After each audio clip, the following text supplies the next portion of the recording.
Hello everyone, my name is Speed and Sam. Welcome to the 80% Speedrun tutorial for Creature from the Krusty Krab. So first things first, we're going to go to story mode here and select new game. But it's not where timing starts. Timing starts when we actually take control of SpongeBob in the first race. And I will point out when we actually start timer when we get there. So I'll go over everything you need to learn to get started with this game, and it shouldn't take too long. I guess we'll skip those first few cutscenes there because no point in watching them.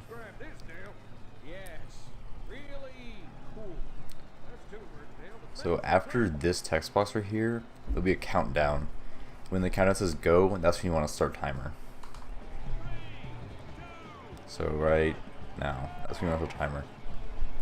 This first race is pretty self-explanatory, and it's pretty much the same goes for this game really. The game really is self-explanatory.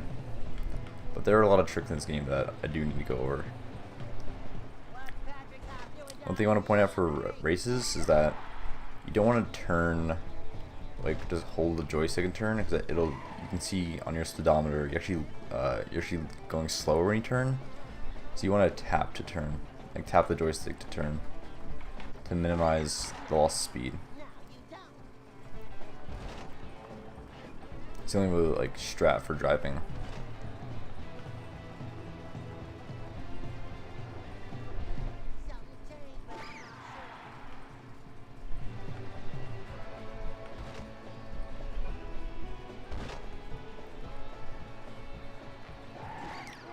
The time you want to aim for on each of these laps is around 57 or 56 seconds. But if you're on Wii, you can get like around 53 seconds, I'm pretty sure. So Wii is fastest. Wii is the fastest version just for certain categories, not 80% yet. It has faster walking speed, faster driving, and slightly faster loads. But overall, GameCube takes the cake for the fastest console.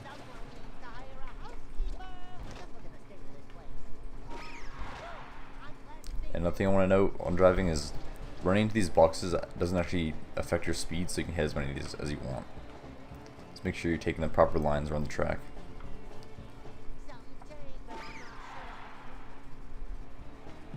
So once you finish this racing, there'll be 2 cutscenes to skip, and then you want to hit no on the save prompt. And then hit no right here, and then I'll tell you when to split. So after this loading screen goes away, it'll be when that pops up for the first time, that's when you want to split. So a good split time for this segment is around 159 or 2 minutes, like something around there. The best for GameCube is actually 158, and I think for Wii it's around 156 or 153, something really fast.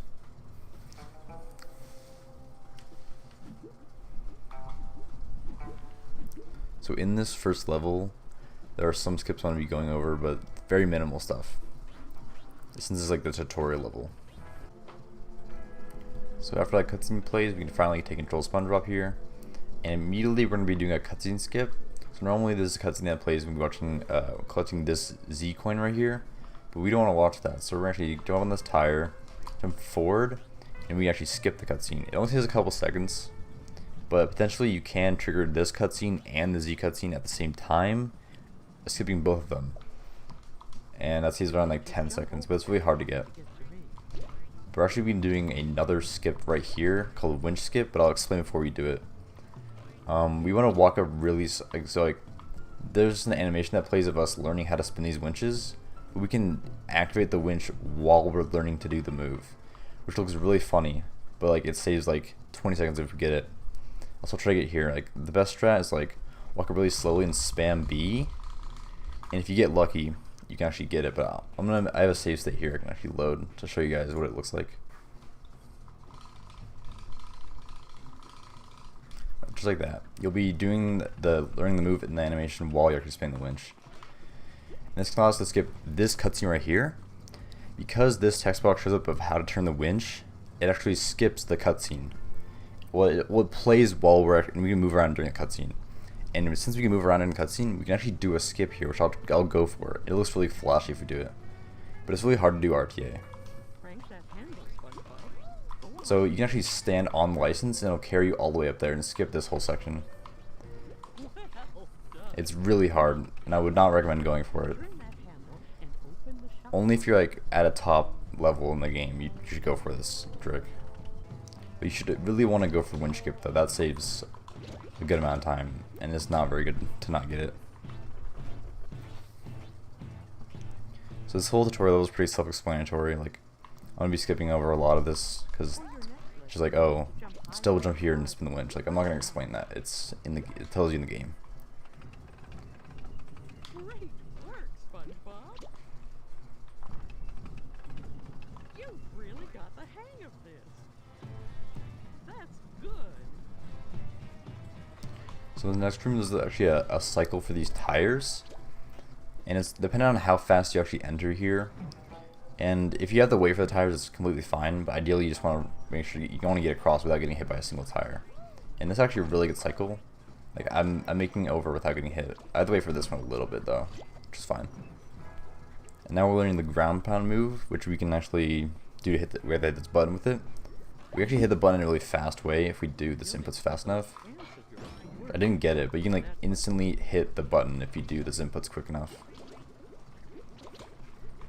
Also, I want to actually turn this winch on this side, because if we turn it here, we'll get a really bad camera angle. So we want to get around here and spin the winch. And you just hold forward and double jump. And I'm just doing the grapple arms just for like, it's force a habit. You don't actually have to do that. And now we're just watching the cutscene to learn the dash ability. And there's a small time saver we can do after we learn it. Alright, so now we have the dash ability. Let's go like run. It's the fastest form of movement. Oh, well, I want to explain something there. So what I did was actually I had dashed the spark plug going like perpendicular to it instead of like going directly on it, because it avoids bonking, and we can actually dash closer to the door during the cutscene. And it allows us to get a little bit further, and actually, because we did that, we can potentially skip a cutscene here of SpongeBob talking about the license. Let's see if we can get it. Alright, so normally when you get the license, after Puff is talking, SpongeBob will talk about about his license and stuff. But if we go fast enough, we can actually skip that text box, saving like 10 seconds.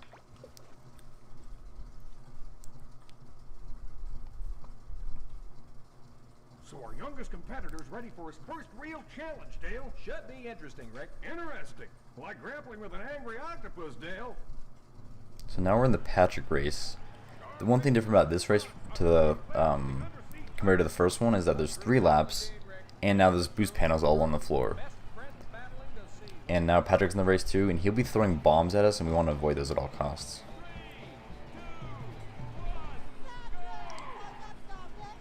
The first and second lap in this race are actually a little bit different, but the third lap is the exact same as the second, so I won't go over that one. I'll show the optimal driving route for both first and second lap, and then the third lap you can just ditto what we did the second lap.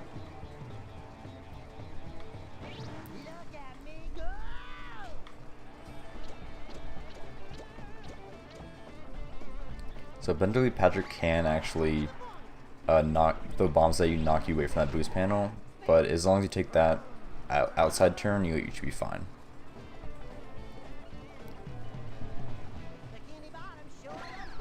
Once you do a couple, like, once you've driven this course a couple times, it's second nature to you. You just know what to do. A good lap time for the first one is 53. If you get hit by a bomb, you usually get 54. I'm going to weave in between those 2 bombs to avoid getting hit by them. If you miss a boost panel, it's not the end of the world. Like, don't worry about it. You lose probably like a second because of it.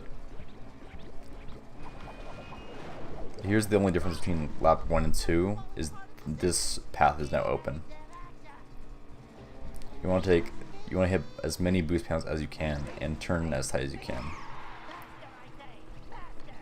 Pretty self-explanatory stuff with races. Only the last race in the run, the Gary race, actually has some stuff you need to learn, which is like, because we have turboing in that race, and it's similar to like movie where you need to like optimize where you use the turbos.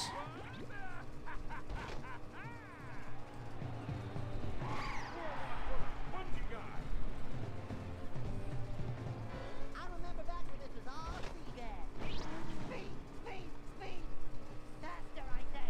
Faster!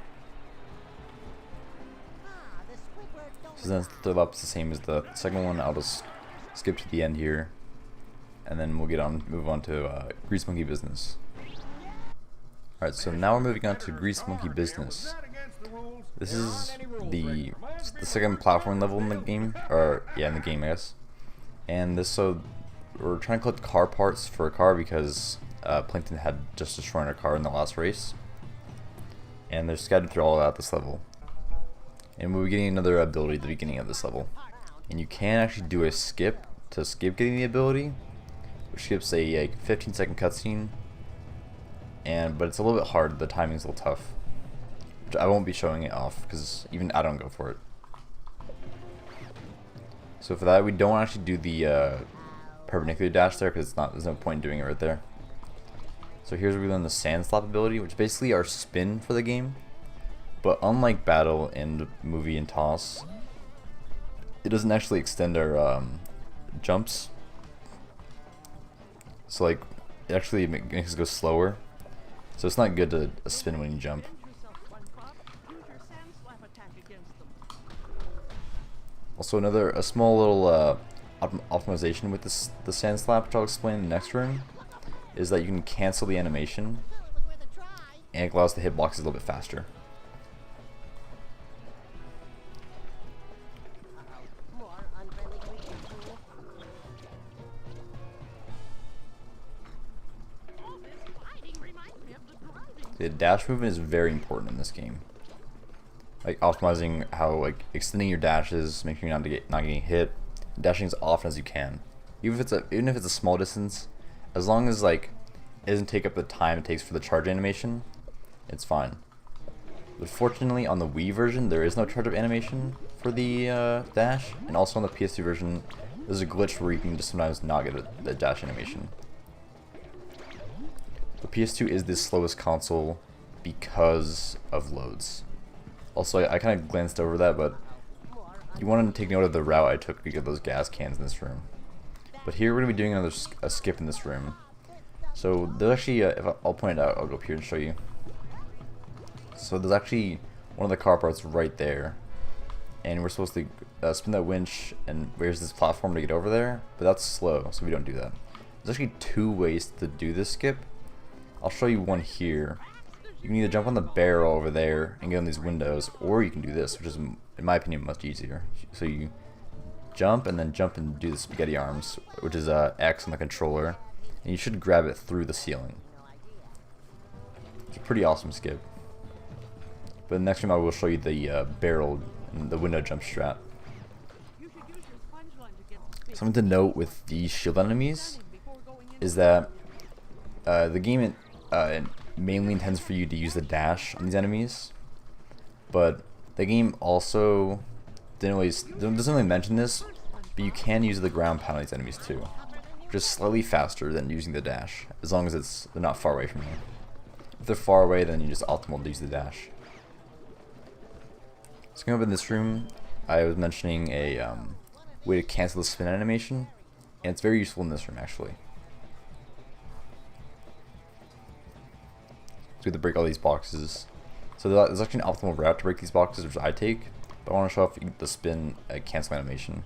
So if you spin and then jump, you can spin again. So you can double spin.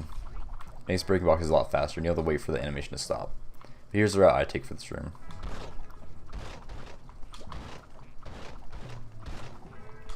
Kind of messed up there. So I used to leave these 4 boxes here at the end, just come down here and break them, but it's slower to do that. Also, you can potentially just ground pound these boxes to break more. It's whatever you're comfortable with, really.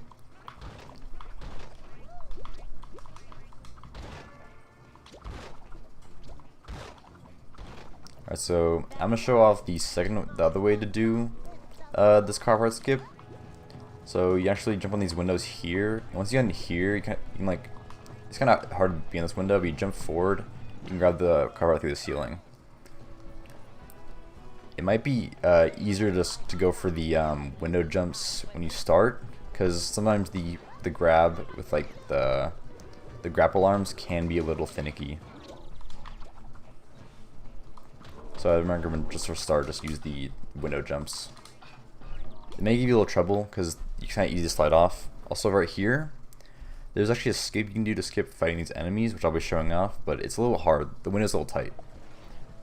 What we're gonna do is we're gonna dash over to the right here, and then dash under here. That skips fighting those enemies. But I wouldn't recommend going for it when you start, because the chance you can get soft locked and get stuck under the gate, the closing door. And that's not good. So I recommend just fighting enemies. It doesn't take that long. So in this room we're just going to kill 20 enemies, and then we're going to get the car part. But in this room we can't actually do the grab through the ceiling. It doesn't work for this room for some reason. There's actually a skip we can do to skip this whole fight, but it's a little bit hard.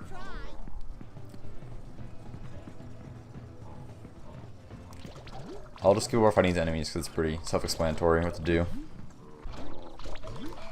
Something you just saw me do there twice is actually I was able to instantly spin out of the ground pound, which happens sometimes. So I don't know like really how to control that, but it's really quick, easy way to kill the shield enemies. So we're gonna do another skip here, another window jump. This one is probably one of the hardest ones to do because it's so different from the other ones.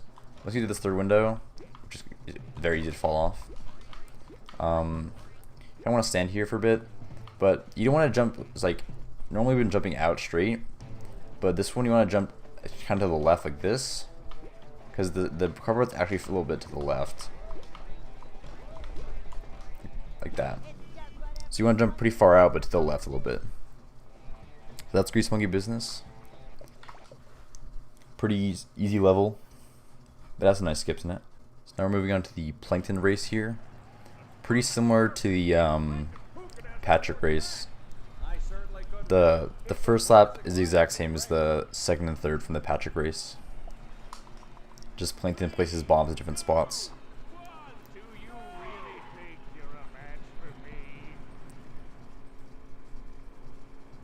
Sometimes you can actually get a glitch where the music doesn't play, like it's happening right now. Like the music is just no music playing right now. So it's kind of like a nice little peaceful drive during diesel dreaming. Yeah, you want to hug the right here because his bombs will mess you up really bad. Yeah, pretty much this first lap is the exact same as the second and third for Patrick. Just different bomb spots from Plankton. But this shouldn't give you too much of a hassle, really. Just look at that sharp workmanship. You know, I've never noticed there's a racetrack right in my front yard. Someone needs to hire a housekeeper. Just look at the state of this place. Yeah, a good time for the second lap is 58, 57, I think. I think ideally is a 58, more realistic. It's all if you're on GameCube though, since Wii driving is significantly faster. Here's the only difference with lap 2. This is the only course change, is that this path opens up now. I guess I got a sleep seed there, which is nice. But this lap will be the exact same as the third, so I will skip over the third lap since it's the exact same. You just again want to avoid hitting bombs at all cost. But there's actually a small thing that can happen when you hit a bomb, which is you won't take like that. You won't take any knockback. You'll just go right through it, which is there's no way to control that. It just happens. You just gotta get lucky, really. Get ready to eat my bubbles, SpongeBob. Checkpoint.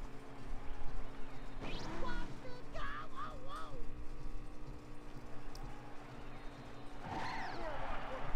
I think the lap time is 63, I guess.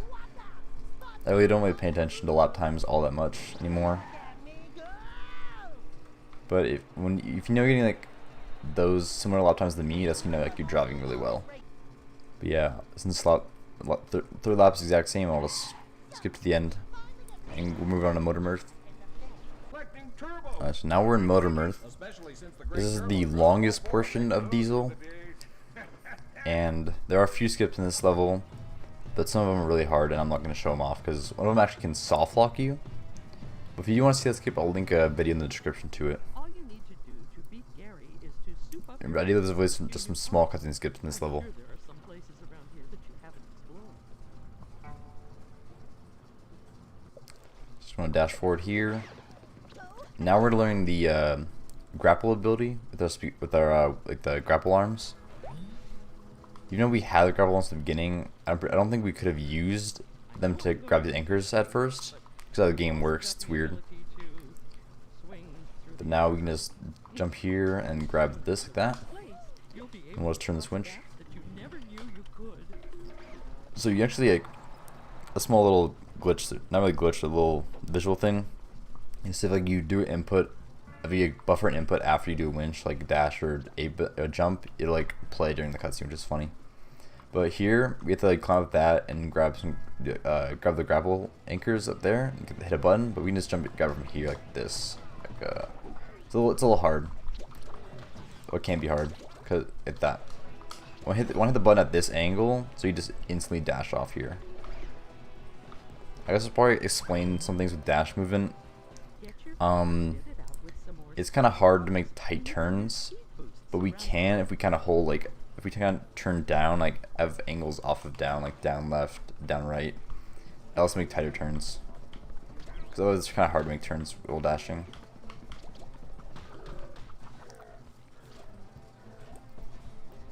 So we can, if we're gonna get, if the enemies are over here, we want to dash up here and then grab the anchors, but since we're down here, we can just do this instead. Just fine. It's all depend on enemy placement. But this room is like really fast just with killing enemies.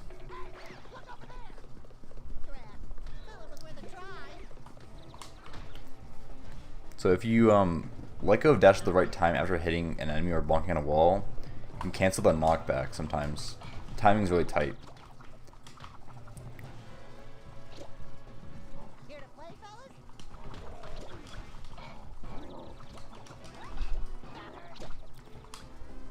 Now we're gonna raise this car. Now we can get to the final part of this room.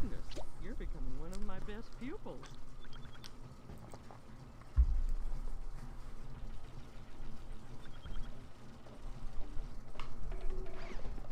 Dash over here, and so a little small thing you can do here is like bonk on this wall to get up here. It's just a small little time save, and it looks kind of cool. So kind of is actually a cutscene skip. So normally a cutscene plays of it shows us that a turbo right there. We can skip it if we be very careful around this ledge up here. Jump up here. We're gonna jump on this little corner here, because the trigger is actually on the little anchor, and we don't want to trigger that. So we want to jump around and just grab right here, and it won't re-trigger when we go back, which is nice.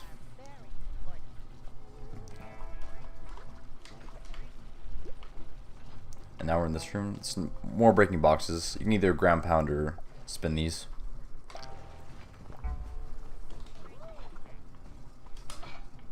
I usually spin them. I just want to show off that you can actually ground pound them too to go fast. Again, canceling the spin here is really important. Like breaking boxes as fast as you can. There's actually a skip in this room that I was mentioning earlier. That link in the description. It's just really hard, and it can soft lock you. So we're just gonna do this room casually instead.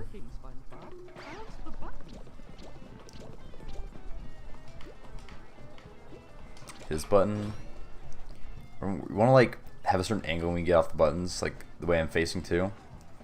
So we can just immediately dash, and then like also that's an example of the turn with dashing that I didn't mention. Like if I just do this and like turn, it takes a while. But if I like hold down, I can get like these tight angles with a dash.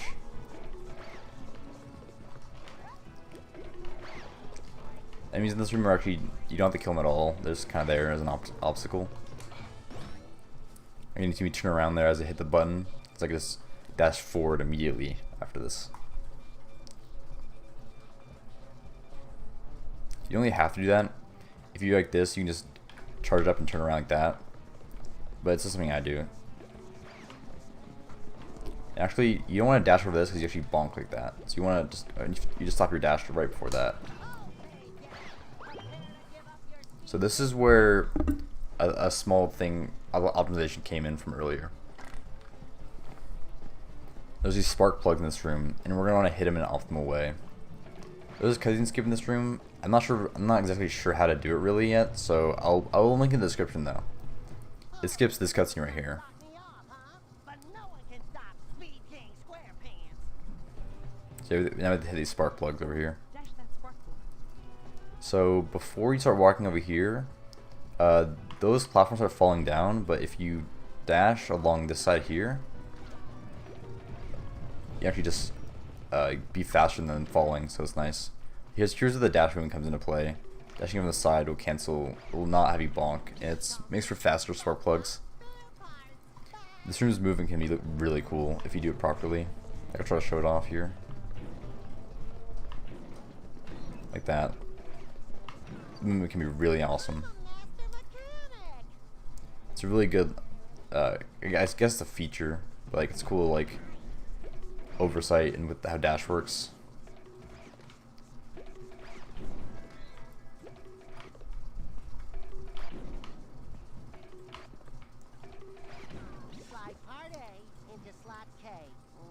So there's a small time saver coming up. It just keeps having to do with the tire cycle. My goodness, you're becoming one of my best pupils. And it just keeps having to go along these nails. So you just go down here and walk up this slope here and then just jump up like that. Pretty cool. It's a nice little time save. So it's kind of hard to dash throughout this room because like all these obstacles. So it's better just to walk through this room. But if you find a place to dash, you can just do it. So here's another place where spark plug movement with dashing is really important. The way we get to this room is we have to have this motor blast down this metal door to our left here, to our right. Find what it is you seek.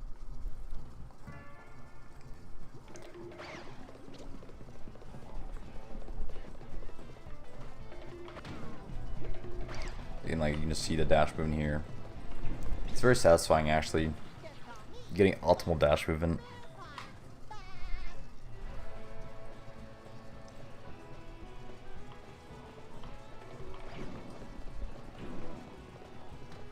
Sometimes you can bonk if you're a little early, but that's fine.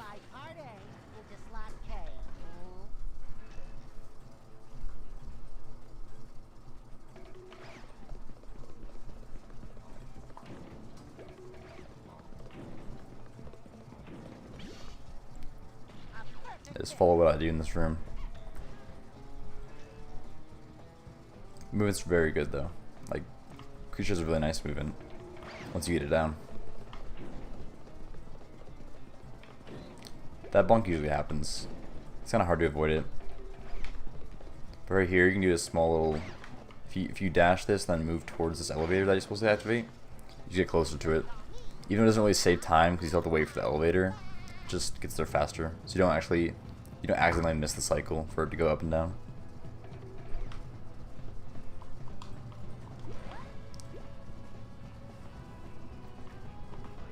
So there'll be the spin on the winch here. You want to spin it clockwise so you get this door faster and hit the button, and then now the door's open. We get our second to last turbo, or yeah, second turbo rather.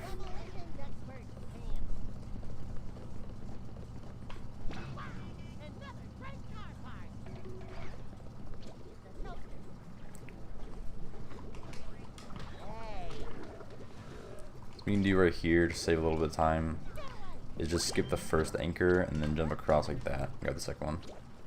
Doesn't really matter all too much. It just saves like probably a second. This is the second to last room in this level.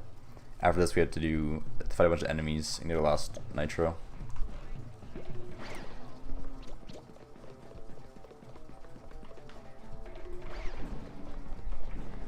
Again, just very optimizing your dash movement here. Very important. Minimize bonking.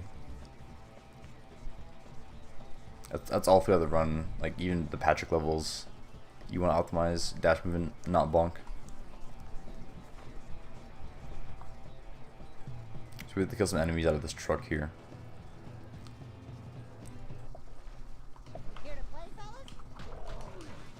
So it's kind of dangerous to go for that grandpa right there, because I had a run where I actually clipped through the truck and got stuck. So you want to be careful with that one. You might just want to dash him instead, play it safe.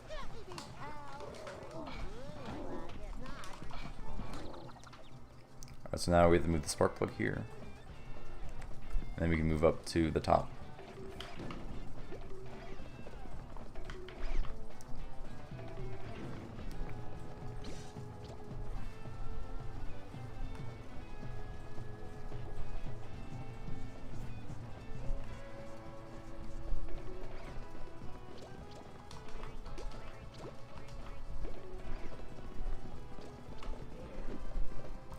Let's go over here and turn this winch now. As long as you can, like, even if you're spamming B, you might not hit the winch, so you do want to wait a little bit. Great work, SpongeBob. I usually play it safe though, just going across very carefully because I don't want to fall down. So we're coming up here is a small skip we can do. Skip's crushing this train here. We go across here and then go along this wall. You can just creep around here and then go straight to the last section.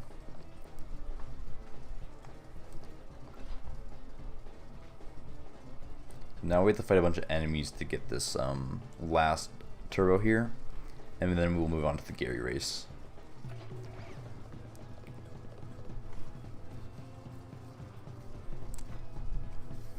I'm probably gonna actually, never mind.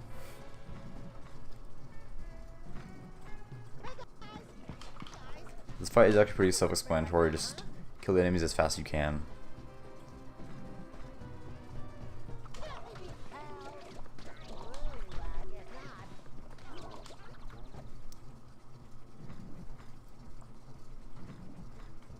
Since these Cheerios are far away, you want to dash into them instead of walking over and ground pounding them.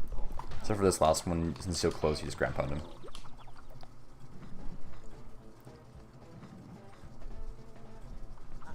More unfriendly creatures. So that's the last enemy. Now we get our turbo. My goodness, you're becoming one of my best pupils. You have to wait for a bit this cutscene to play so you can just kind of chill. You always want to hit no to save prompt because it's slow to save. Unless you want to play it safe and save. Things are really heating up. Now we're in the Gary race. And this is where turbo management is very important. I'll be showing off the optimal turbo route for each lap.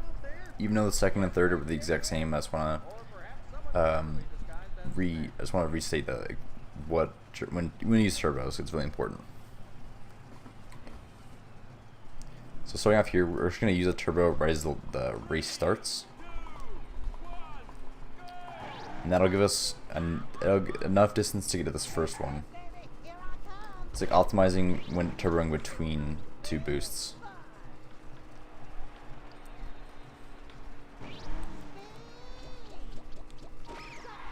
I'm going to use a turbo really up here pretty soon, right about here. We launch off here and go really fast. And we'll be just enough distance to hit that turbo right there. Maybe another one right here. And after this one, we're going to use another one. Because there's a turbo after this one. Or a boost. We're going to wait a little bit to use this next one. Like right around like here you want to use it.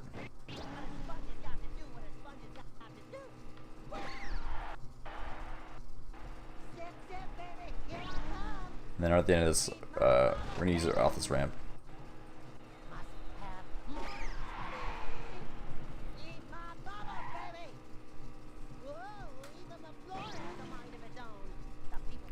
Since we didn't use a turbo right at the beginning of the race, we're going to use one right after this turbo. And it'll give us just enough distance to go off this ramp and use another one. So after this goes away, we'll use another one right here.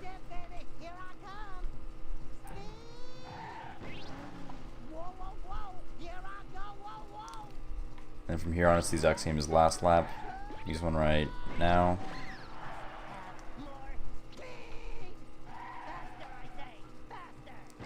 Again, like turbo management's really important. Like this race is like the fastest race. It's really important just to know when to use turbos, because you don't want to waste them all at once, because that's just slow.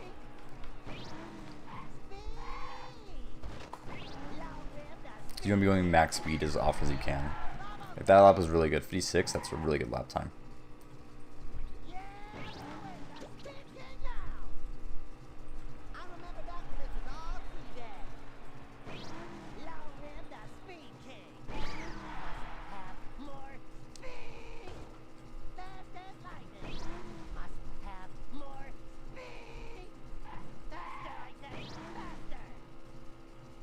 It's really satisfying just to like go really fast with these turbos.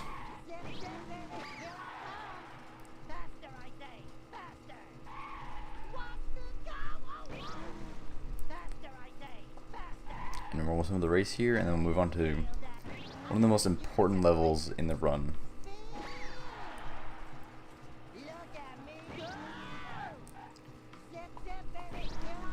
So the cutscene right here, we're gonna skip it. And after this save prompt, that's usually when we want to split, because immediately after there'll be a splash screen to the next level popping up. So you hit no, and you split right there. So now moving on to Starfishman to the Rescue. This level is probably the greatest level in the whole run. Let's get the open cutscene. And now we're gonna go immediately into a trick. This trick is called Crepe Warp. We're gonna actually be warping out of bounds with this Krabby Crepes truck, but I'll explain it before we actually do it. So, if you, before I do it, you can see like I'm kind of off the edge here. But I want to get this certain animation. I don't want to like get the trick though. See, like if you notice, like Patrick kind of jiggled there for a bit, and so I'm basically staying on this truck, but the game also thinks I'm not on the truck. I'm on the ground. So if I jump here. See that jiggle there, yeah? So if I get this right, I should go through the floor like that. You want to jump over here. But the game like thinks I'm on two different planes at once. Or, like it doesn't know where to put me. Like I'm on the truck but also on the ground. It gets confused when I go off the truck. It's like, where do I put him? It's like, let's put him out of bounds. It's random plane. If we actually jump over here, you want to land on this ledge over here and like carefully walk along the wall. Around this point in out of bounds, there's actually no floor in front of us right here. Like you can actually fall off, so you don't want to jump over here. Once we get here, we're gonna dash and then go into this phone booth right here. And that's Crepe Warp. That's probably one of the tricks you want to practice the most when you start running this game. This level in general, you want to practice a lot. It's really important. This level is really trick heavy, since there's actually another trick. There's actually two tricks in this next room coming up. Or in this room.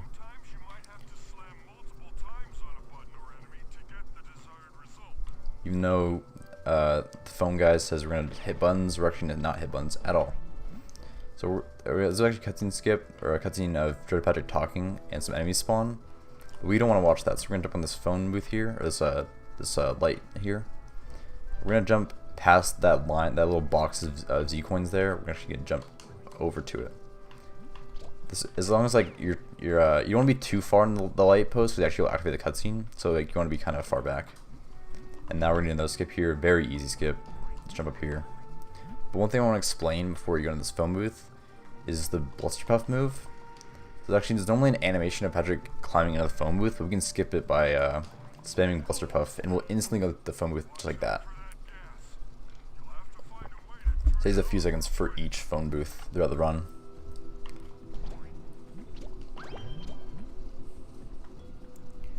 There's a cutscene skip coming up with this next room, but it can be really tricky for new runners, so I will show it off. Just if you don't get it when you start running this game, don't worry about it. It can be really hard.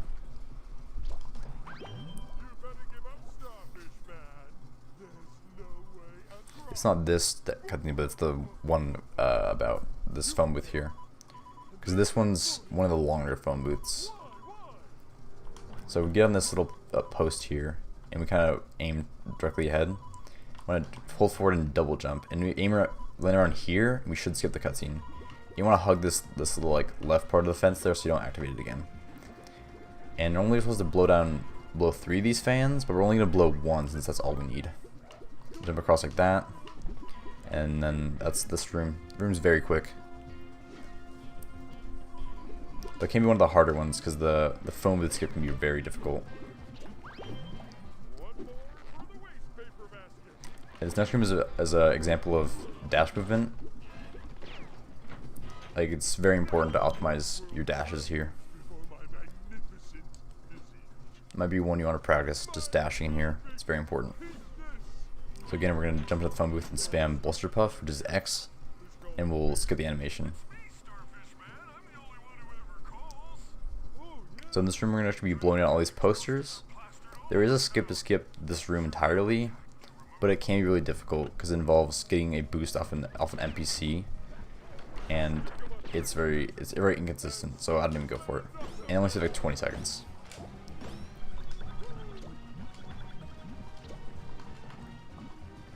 So you want to make sure you take note of the route I take to get these posters because it's the fastest route you can take.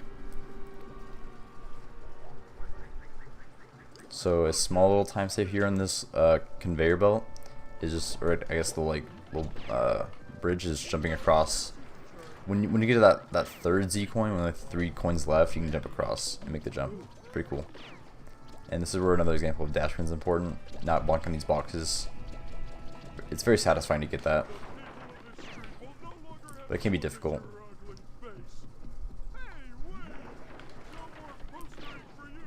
And that's that room. Very quick room. There's a skip coming up I'm going to be trying to go for, but it's really dependent on RNG if this NPC moves or not. But I'll still be going for it.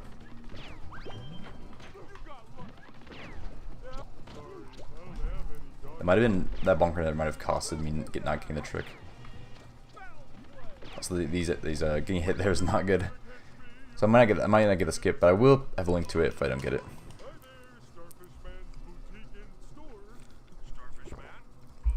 The NPC in the background here that you can see, if he stays where he is right now, then I can do the skip and show it off. But if he doesn't, it's fine.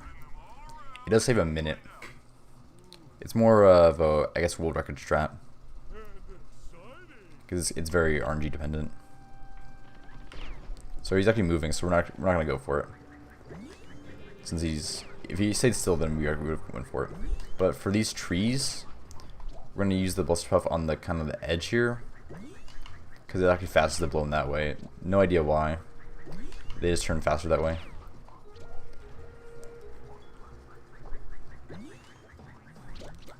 Now we're gonna fight some enemies. This is really quick.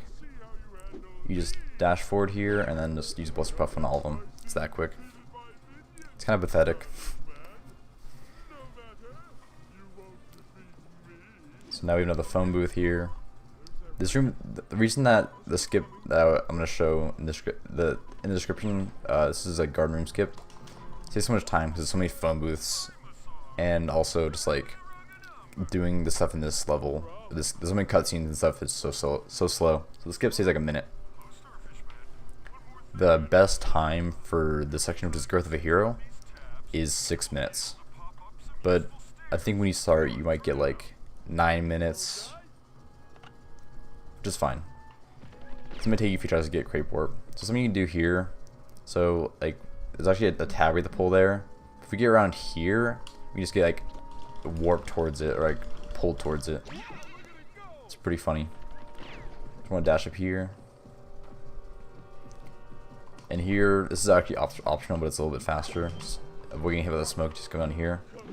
And potentially you can go through like that. You can actually go through the smoke without getting hit, which like, you're really lucky if you get that, because it happened just at random. So this phone booth skip is important to have another skip coming up. So you can see Dread Patrick walking up there, but I'll show it once he stops moving. He actually, you can see him still there, but he doesn't despawn. You can see his head still there. This phone booth here despawns him, but we can actually skip it, like jumping up here and then jumping off like that. And you can see he's still there. And there's 2 routes for this part here. You can usually go up here and go all the way up there, or you can do a called ravine skip here. And it saves a couple seconds over doing the normal way. So you go up here, you walk off for a bit, jump, and then wait for your second jump, and then go across. You should hit the kill plane for the other side of the ravine, and then you should end up over here. Again, you want to jump, and then just blister up into the phone booth.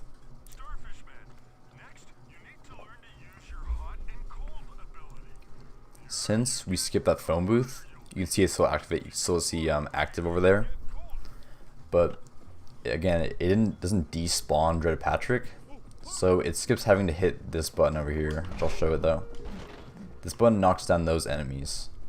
But say if you miss that phone booth skip, it's fine, because you don't have to hit that button still. You can actually go in this corner, get hit once, and then jump over like that. But I'll show it just when you get here. He's actually solid, so you can just jump over here like that. It's pretty funny. Here's the phone booth skip. This one can be hard, because like this wall has a really weird collision. But what you do is you walk forward, wait till like you're kind of on the edge here, and then like jump forward onto this little light post here, and jump forward. That one can be hard, but all of this stuff takes practice. And once you start nailing it, it'll be like second nature to you. Just be, oh, I don't do this. And here, you want to avoid killing these enemies, because the cutscene will play and it wastes like 20 seconds. So you definitely want to avoid that. And the boxes can kill the enemies sometimes, but that's like out of your control. You can't control them doing that. And then up here, and that's the end of Girth of a Hero. Now we're moving on to the most important level in the run, which is Dreaded Patrick. Can our caped hero save the day? How can Starfish Man hope to defeat his evil schemes? Why am I asking so many questions? So at the beginning here, we're gonna it's a cutscene playing, but we're actually soon we're gonna be stopping a train from running over this guy, which I'll skip to now. This cutscene's pretty boring. Must stop the train and get him dressed. Excuse me, don't you have super strength? Hey, good idea. So what we're gonna do here is we're gonna mash the A button to stop the train. You can mash however you want, as long as you stop the train pretty fast. The train can be like sometimes like kind of hard to mash through, or sometimes it's really easy. It's really weird how it works. And just some killing some enemies here, and more cutscenes to watch.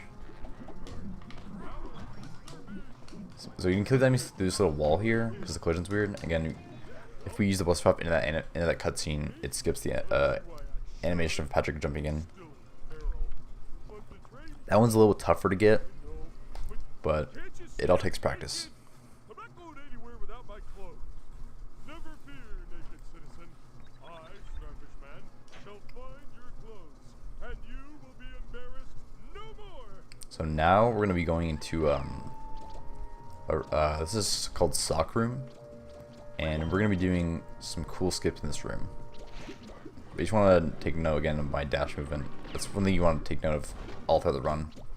So we're not gonna dash up here because it was bonk. So once you get to the top, you just start walking. So there's two ways to skip this room. I'm gonna show both of them since they're important to know both. I'm gonna show the consistent one first, since it's the easier one. We're gonna go over to this box here, and this is the first instance of a box jump in the run. So if while the enemy is attacking us, if we jump forward and ground pound, we get height. Like that, you see we get height, and we do a single jump off it, because if we do double, we still get the same height, but if we do single, we'll get an extra jump after it, which is very important to this trick. And then normally, we're not supposed to be blowing this fan right now, but it doesn't stop us from doing it. So we can just spin it while it's rotating, and it'll rotate that way instead, which is very funny. I'll kill the enemy for safety. And then we jump on here. This can be really tricky. You kind of want to jump as it's going to his peak, and jump on top, then jump over here. And that's the consistent method of doing this trick. It is like 30 seconds slower than doing the fast way, which I'll show right now. So this is the fast way. We're gonna aggro this box, and we're gonna jump forward once and do the same thing as before. It's a little bit tricky. It can be it's more inconsistent than the last one, but it is a lot faster. And then what we're gonna do here, before we get the outfit piece, we're gonna go trigger this cutscene over here, which is supposed to be triggered a lot later in the game. We're gonna trigger it now though. Yeah, I don't know what that was weird. It like wasn't triggering. So what that does is puts in a state after completing a room later in the level called Crane Room. So essentially we just skip all of it doing that. So now we're just gonna grab this outfit piece here. Oh, that guy has been good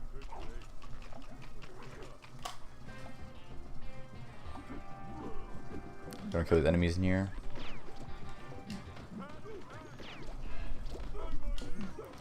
So sometimes when you dash down the staircase, you can kind of do a little animation where you stop dashing, which I didn't get there, which is nice. But also, since we get triggered that cutscene up there, it double loads these coins. It puts us in a state where after the sock room and after the crane room, so it spawns 2 sets of enemies instead of 1. And the reason we do that, but normally you think like, why would we trigger that cutscene? Because it locks this gate. How are we gonna get out? So what we're gonna do is we're gonna do a skip called Statue Room Early. That's the whole reason to trigger that cutscene, is to get into the statue room early. We're gonna walk. So this is another instance of a warp in the run.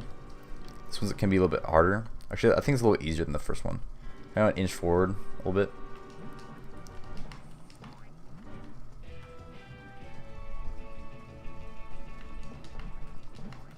So I want to inch forward, and then until you get that jiggle animation I was mentioned earlier. So yeah, see a small little jiggle there with Patrick. That's kind of your cue that you know you're in a good angle or a good spot. You jump up once. Oh yeah, actually my angle's not perfect. I think it should be good now. And I'll warp out of bounds, but I actually end up back in the hub of this level, which is key to making this skip work. Because now we walk over here, trigger the cutscene, and now we're out of that level. They're kind of playing 2 states of the game at once. We're in the state of being done with sock room and the state of being done with crane room. So it's kind of weird. Like when this gate closes, we'll be warped over here. And there are more enemies in this room now than usual. We're gonna be really careful what enemies we kill, because if we kill the ones that spawn in from after crane room, a cutscene will play that we don't want to watch. So coming up is the biggest sequence break in this run. So normally we're supposed to get an alpha piece that's like around here, up in this like on these little like the scaffolding. But the last alpha piece is up in this statue next to Dreaded Patrick here, and we can get to that early, skipping like 3 alpha pieces. So we only gotta get 2 in the run instead of 5. And this one's you want to practice this a lot, because this one can be really tricky. You can see the alpha piece up there. That's the one we're skipping. You want to kill those 2 enemies, because that guy in the back will just not aggro on you. And if he does, and he gets killed, then cutscene will trigger. You want to go for this box instead of the others, because then you were out of his range of being aggro. So this is another instance of box jump. This one can be harder. You want to jump forward, single jump always, and you want to hope you get enough height just to get up there. I almost killed the boxer. It's not good. Like, just like that, you get launched up here. This one can be really tricky, so I recommend practicing this as often as you can, or as much as you can. And again, here we're just going to dash this. We're going to dash the side of this to knock it down in 1 hit, which I didn't actually do because I hit on accident. So this is the sequence break in the run. We only have 2 alpha pieces, or 1 right now. We're gonna get the last one, which puts us in the end game state, or the end of the level state. The program didn't set these flags properly, so we can get the last one before getting the others. And it skips like all this level. Really cool. That skip is actually not possible on Wii, which is the only reason why Wii right now is not faster than GameCube. So now we're going to be collecting laundry detergent for the mayor. You know, yes, to clean up the town, but Patrick did that a different way. And again, here we're only going to kill the enemies that it shows in the cutscene, not the others, because it'll trigger cutscenes we don't want to watch.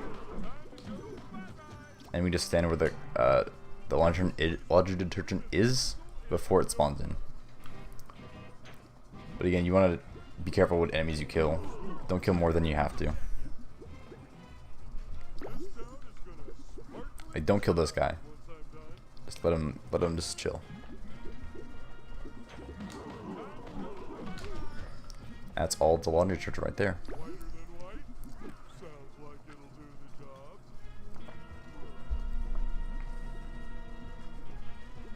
So that's the end of Dread Patrick 1. We're gonna watch some cutscenes, and then we'll be moving on to the last part, which is a combat elevator for 3 minutes. So I'm gonna gloss over it because it's pretty self-explanatory. Just kill the enemy as fast as you can. So I'll catch up back to you in Supersized Patty, and I'll just quickly explain that level. One thing I will know about the elevator section real quick is that you normally kill enemies as fast as with the Bluster Puff, but for this you don't want to use it because the enemies can gang up on you, just hit you really quickly. So you want to just use the spin attack. You want to hit as many enemies as you can. Just kill them as fast. Kill them faster.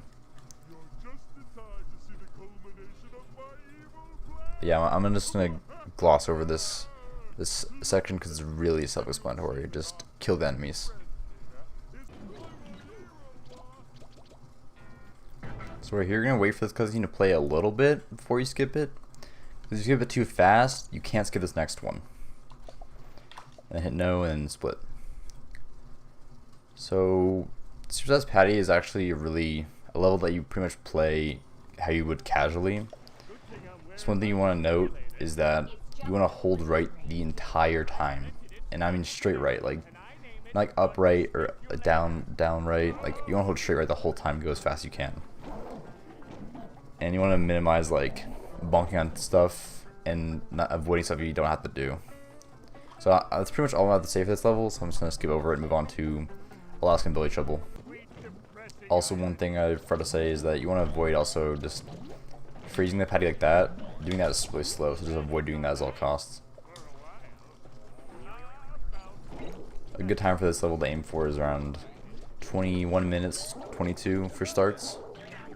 But when you start getting really good, you want to aim for like 20 minutes and something seconds per minute. Just kind of get it, maybe stretch. I forgot to mention, one thing you could do for this level actually is something that I think a few runners do, is tie a rubber band around a controller to hold straight right. It can be useful for some levels in this run, or in this part. Some of you want to actually take your time with jumps and not like just go forward the whole time. So that's something you can do if you want. Sometimes you can get a glitch where you actually can't skip this cutscene, which happened to me right now, but you can actually skip this cutscene normally. But now we're moving on to Alaskan Billy Trouble. This is around the same length as Diesel in terms of like just how long the level is in total. But this is probably one of the, in my opinion, one of the more fun levels in the game. There's some really small skips throughout the level too. This first section we're just falling for around a minute, but I'll just skip to where we're actually in the worm. So after this load screen, we actually skip the first cutscene of the room, then that cutscene plays that we have to watch. So this first one right here, skip it even though it's like a couple seconds. But I'll skip it when the cutscene's done, so we actually get to the gameplay. Alright, so now we're actually getting into the gameplay here. The little text box reminding you how to play the game if you forgot. So there's a little small time save here we can do. Is skipping this cutscene before we trigger it. I didn't get it there, but if you do it fast enough, you can actually maintain the dash through the cutscene. And it actually skipped this dialogue here and save like 10 seconds overall because it skips all the voice lines. But you don't want to maintain this glitch for a while because it can cause you to crash the game. So like next chance you get, you want to just skip a cutscene normally. Like just wait for it to trigger a little bit and then skip it. Because if you maintain it after the mini game is over, the load screen it'll just be black after that. It won't even load the game. It'll just be dead. So, and being that far into the run, it's not very good to have that happen. So the goal for this segment is to get plane parts to get out of the worm. And the first part is getting wings for the plane, which we're gonna get this chief guy. His wife is an ironing board, and we're gonna use her as the wings. We're gonna kill these enemies here.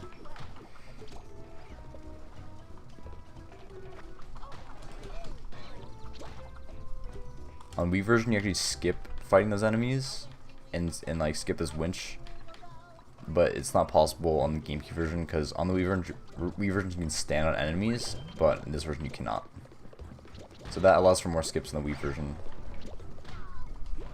Here's a small cutscene skip of that little spitter guy right there. If we hug this left wall around this and we just walk here, we skip the cutscene entirely. And I'm actually gonna show off a skip you can do here. Skips hitting that button takes like 20 seconds. If you walk along this ledge and then walk and then wait till your shadow disappears, and like space out your jumps, you can make it across without having to hit the button.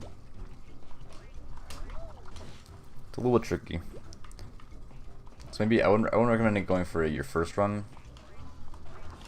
It's like that. It's a little tricky, so I wouldn't recommend going for your first run, but after a while you can start going for it. It's pretty easy. There's a cutscene skip I forgot to do here.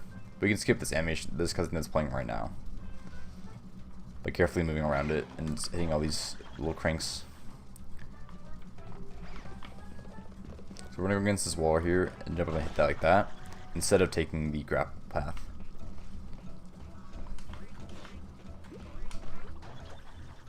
And that's that room right there. Except to turn a winch and then we're out of that room. Pretty easy stuff. Worm is a very self-explanatory level.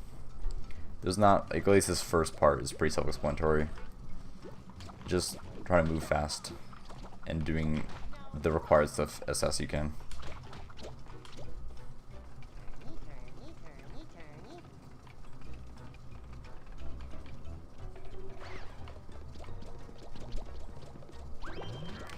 As always, dash movement is very important, so trying to maintain a dash throughout this room can be hard because these obstacles here that try to hit you, but with enough practice you can get it down. Something to know about this, like these little battle rooms. There's like what, like 6 enemies here, but the game only counts you as being in the room if you kill the shielded ones. I'll show off right now. Like I'm gonna try to avoid killing those guys. Oh, just not playing out so well. Alright, so see those 2 guys left here, but the battle sequence still ends.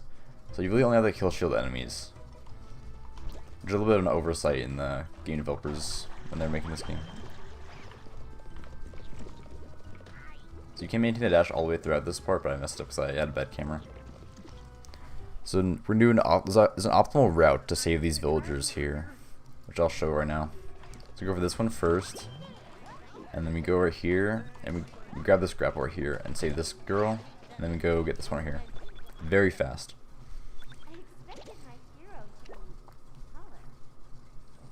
So there is there's a little spin there, but a little like spin thing there, but we don't have to hit that. It's just there for show. It spawns some Z coins. We go over here, and this button right here is where you can actually fix that like no text glitch. Like that, you just wait for it to play a little bit. So here we're to kill his enemies on this floor, so she'll spawn some platforms for us to get across.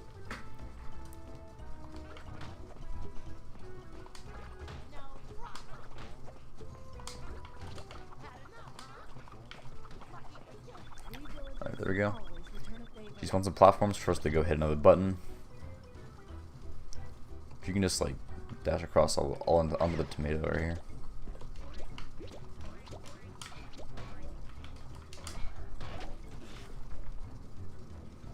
And that button spawns more platforms.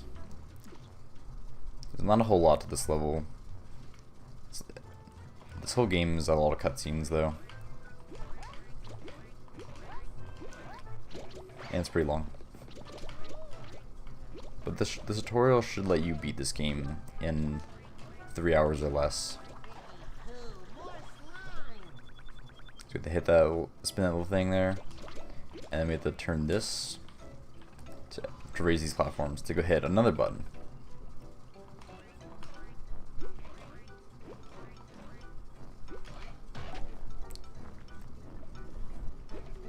show off a little like visual glitch here in a second. That's funny.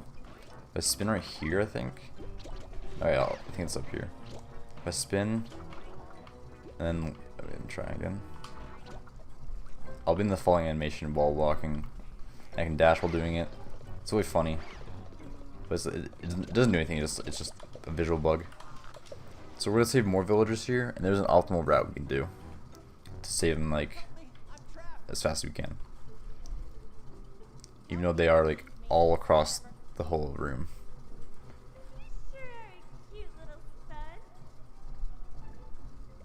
So we're gonna go immediately to the left here. I actually showed another glitch, even though it's just pointless. It's just funny. If you stand on a ledge and the cheese at the same time, I didn't get there, but you can actually fall. You get warped out of bounds, and that's called a cheese warp. It's completely useless, but it's a glitch you probably will experience if you just play this game casually.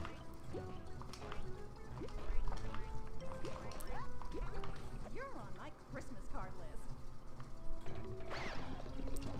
So I'm saving all these enemies to kill, because we do have to kill them actually, so they won't bother us while we try to turn a winch later. Thanks, little sponge. This room is pretty long. It did dash all the way across and kill a bunch of, save all these villagers. But now, since we save all of them, that winch spawns. We do have to go all the way back now and kill these enemies, because these enemies will stop us from spinning the winch, because they'll keep attacking us. So we want to avoid that at all costs. This guy might hit me right here. Wait, no, he didn't. Alright, so there's a spitter over there, and he can't hit us and also stop us from spinning the winch, which is kind of annoying. Can't keep the dash for nearly all of that room, which is awesome. But again, here's an example of just having to kill shield enemies, because the game's well made. You can actually skip this fight, but it requires a pretty difficult jump.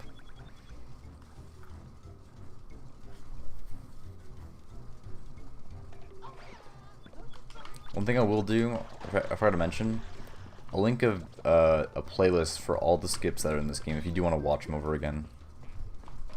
And also ones that I didn't mention also.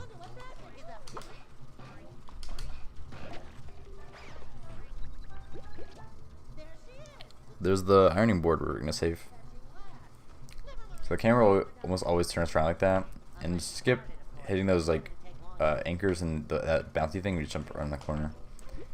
Literally 1 second time save.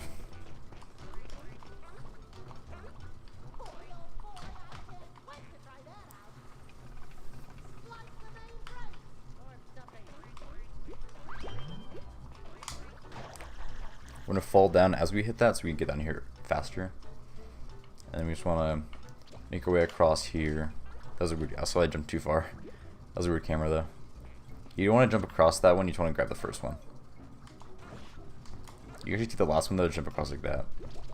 So here's like one of the only skips in this last part is skipping these fighting these enemies and lowering this drawbridge. We can just jump across like that. Pretty easy jump. It should take you a few tries to get it, but it's such an easy jump. That's the end of that section. We're gonna have a mini game after this, and after the mini game plays, a splash screen will happen, and that's when you split, like usual. But I'll skip to after the mini game. But the mini game is a good point if you want to like take a break, because it is a minute and a half. Alright, so now we're moving on to the Inventor section. This level has some skips that you want to keep note of. And they're pretty easy though.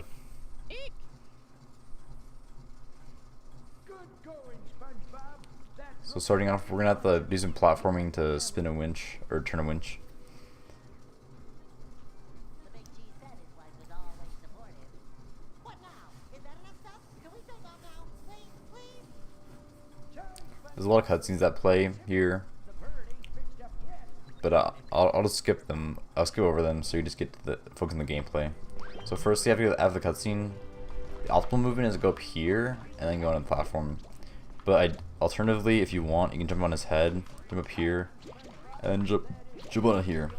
But it's fastest to go the first one I did. If you some little movement optimization here, After this winch, you can sort of dash, go into here, and then dash onto this. It's very nice clean movement there. And now here's the intersection. In this section, he's talking about some power cells that you would get. There's 3 of them in 3 different sectors. But I'll skip past this cutscene and just get to the gameplay. Alright, so now we're done targeting the Inventor here. So we're gonna dash like that, and then dash up this little like staircase there, and then go in here. There's some enemies in this first room on unicycles, and they take 2 hits to kill with the spin. But for this first room, we don't actually have to kill them, because if we go on this side of the winch, they can't actually attack us.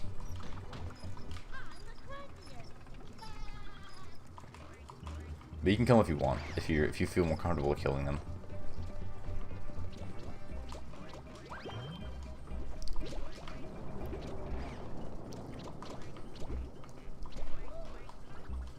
It's also just faster just to only do 1 anchor than 2, because it's pretty slow to do anchors, or like to grab the anchors.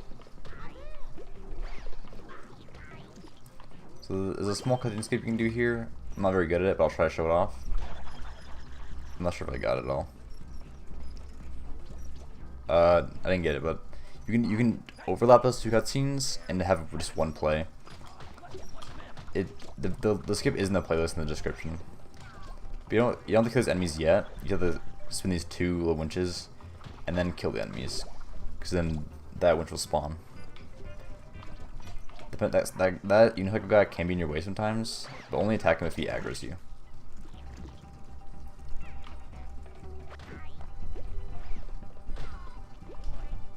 So there's a small cutscene skip we can do right here. So if we jump around here like this, okay, there's 2 things you can do. You can either die right now as long as you trigger this checkpoint, or you can just do this and jump with the tongue. That skips the little cutscene. And then just take this movement I'm doing here. Skip all the platforming in this room. And that's this first power cell. Now I'll skip this cutscene, and then we'll go to the second one.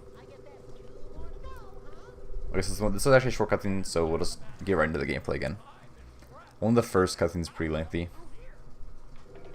Take the same movement for the second one. Just go up here.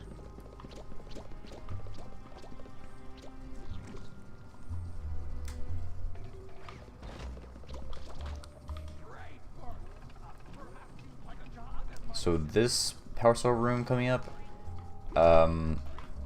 actually has you're supposed to fight a bunch of enemies in this arena, but we can skip the trigger for the fight, which doesn't actually raise the power cell going away, so we can just grab it early. There's a little bit of an oversight in how like the trigger for the battle works.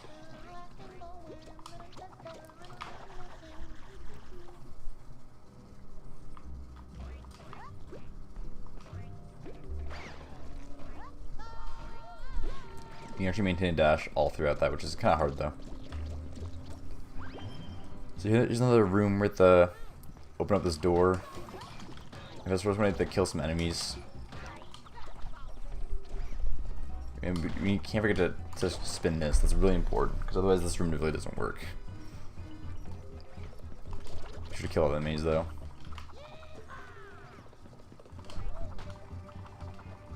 So now, because we kill enemies, that winch there spawns, and otherwise it wouldn't. So a small like movement thing you do here is jump up here, jump on this, and grab that. It skips going up that circus over there because it's slower to walk all the way over there, since you're really close to where you are now. You can actually skip turning that winch, but it's a little bit hard. You have to make a really tight jump.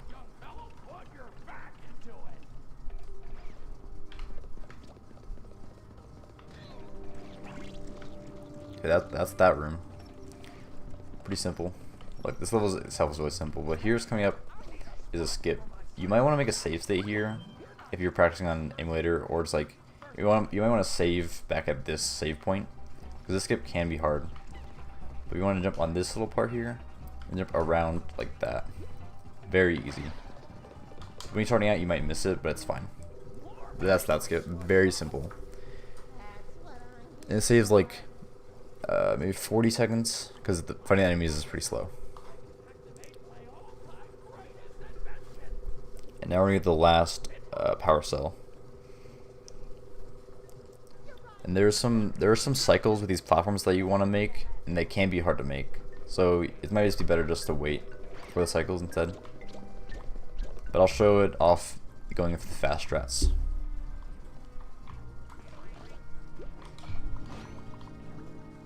But make sure to hit that button because otherwise that door will not open.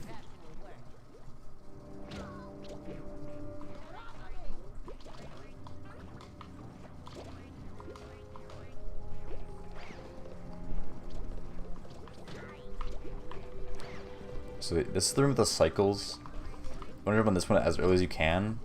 And kind of once around this point, you want to jump across here. And you should be able to make this one. That was really close. If you don't make it, it's fine. It's better just to wait. It is easier to make that cycle on Wii since you do walk faster. One thing to know about Wii is that all those winches we have to spin with the joystick, we have to actually use motion controls to spin those, which can be a hassle.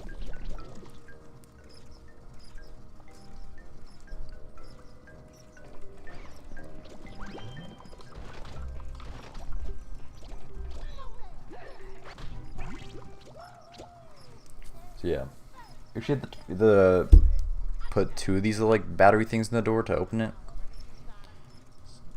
So the next one is activated by that little like spin thing up there.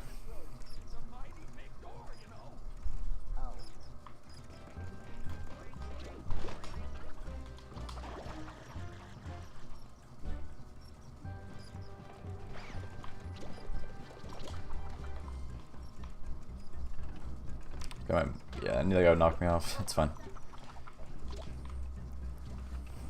That can happen though. If you want to avoid that, just kill the enemies before you turn the winches. Alright, so there are some skips in this room, but I won't show them off. They will be in the playlist in the description though. The skips having to spin 2 of these winches. Actually, I almost went for it. But I'll show what to do normally.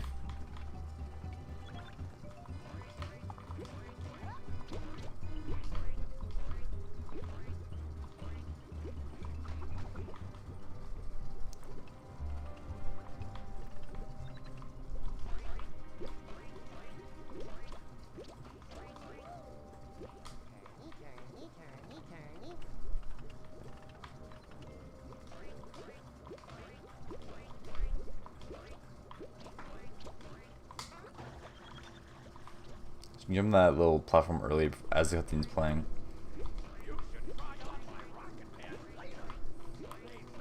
Those platforms do have weird momentum though.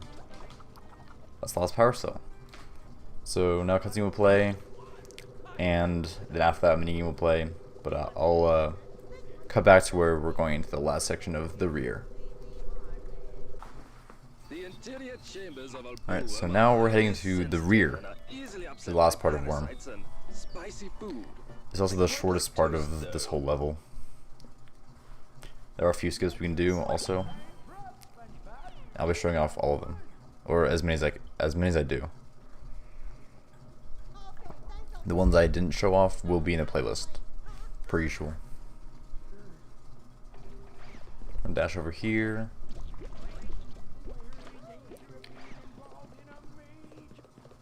And that cutscene we can skip. So there's a skip for this guy. We don't actually have to save him. He is right. No one's gonna save him, so we're just gonna skip him instead.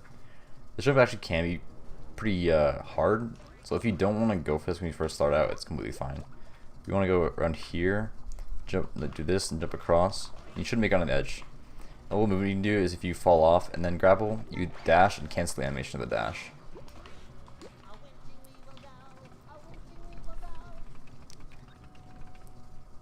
But yeah, skipping that guy there skips the whole cutscene of him talking and skips spinning a winch, so it saves a good amount of time.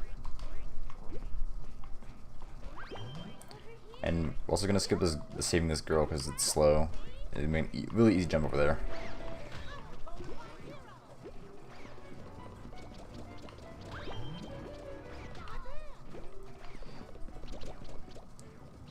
So then The floor's gonna be falling. We're just gonna have to get across as fast as we can, which is pretty easy. It's gonna dash every time, land on the ground. But that can happen. The platform's a little slidey. Like I hit the edge and I slowed down and I fell through the crack. That's fine. It can happen.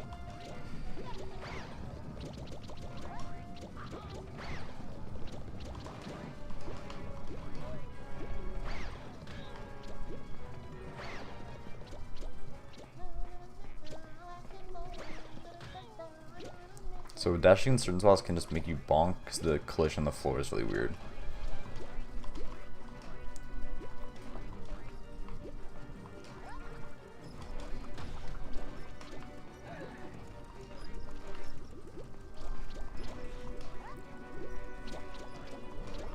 I want to wait for the spitter to shoot because he can hit you off that winch and it'll stop you. So you want to wait for him to play it safe.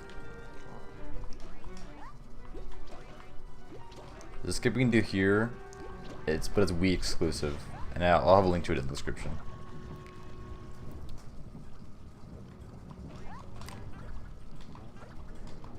It was found on GameCube originally, but it soft locks on GameCube, but it actually, for some reason, works on Wii. We have to kill those enemies before we can spin that because the game's weird and it only works that way.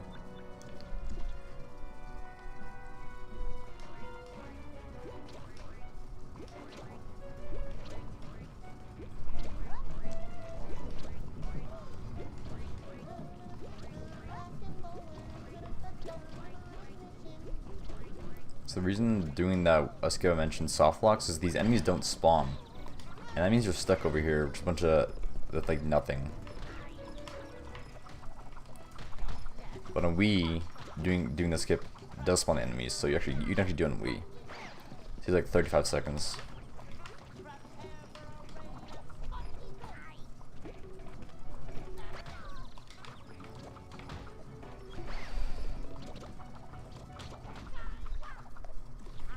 And then the skip here, you can actually on the Wii too, you can skip fighting those enemies, which is nice. So there's actually 2 skips you can do on Wii here. I'm gonna show off a cutscene skip coming up. It involves shield enemies again. So normally in this part you have to kill a bunch of enemies, but per usual we only have to kill the shielded ones. And killing only the shielded ones actually skips a cutscene. So normally it's a cutscene play the drawbridge coming up. It just does it anyway, which is nice.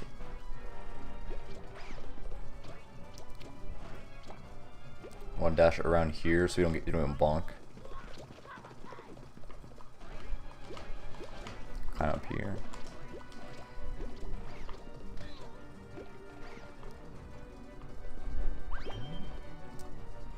You don't think I should go far out that far. I just was going out that far to test something.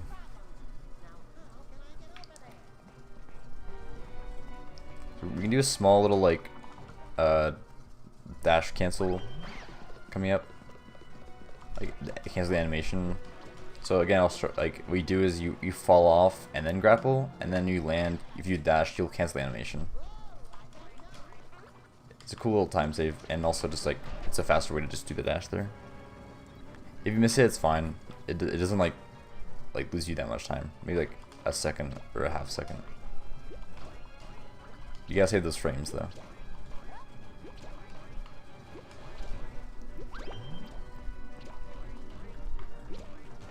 This guy should not be able to hit you.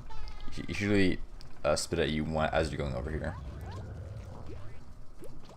So you can jump up here, and you can skip spinning that one around, just jump over here.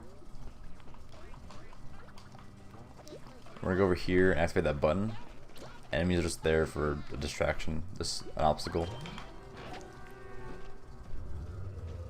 And more enemies spawn even though there are already enemies there, so like it thinks you killed the enemies.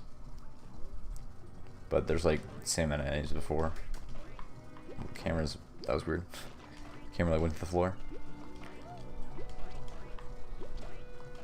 And then we have to just hit the chili can. That's the end of this level.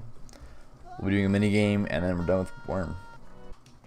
So now we're gonna skip a cutscene here. And then now we're in Rocket Rodeo. So this is the first auto scroller of the run. And it's only like 9 minutes, but I will explain some stuff when they come up. It's really important. There's these couple things you need to do in the run to make sure you get a 1 cycle to manage you, and also you can save time. And also there is one small skip we can do in the auto scroller, believe it or not. But I'll cut to where that stuff happens. So you have to watch through a bunch of auto scroller for no reason. This level's pretty self-explanatory other than that. Just make sure you don't get hit by too many things. So this mini game coming up right now is when we can actually skip. So if we just like sit here and let all these asteroids hit us, actually skip the mini game entirely, saving like a minute. If we do this normally, it'd be way slower. My bad. Sorry, aliens. That's the mini game. We just lose on purpose. It saves a lot of time. So in this section we actually have lasers now, and this is where we're gonna make sure we get 1 cycles here. There's some of these towers we can try to get 1 cycle, but like literally just impossible. Like the one after this one, like these first 2 ones 1 cycle, it's pretty easy. But the one coming up, it's impossible to get a 1 cycle on it. Let's try that again. And also, it wouldn't even save much time to get a 1 cycle anyway, because you have to go around and hit the other one. Right here is the one where you literally just can't get a 1 cycle. Let's destroy more pillars. Right here, you literally can't get 1 cycle on that one. You can hit it a couple times, but you you can't destroy it right there. Even if you're at TAS. But we usually get that first tower down to a few hits, so we can still destroy it really quickly. Try that again. Shooting wildly's working for me. So even if we got 1 cycle, we still have to do another loop around like that.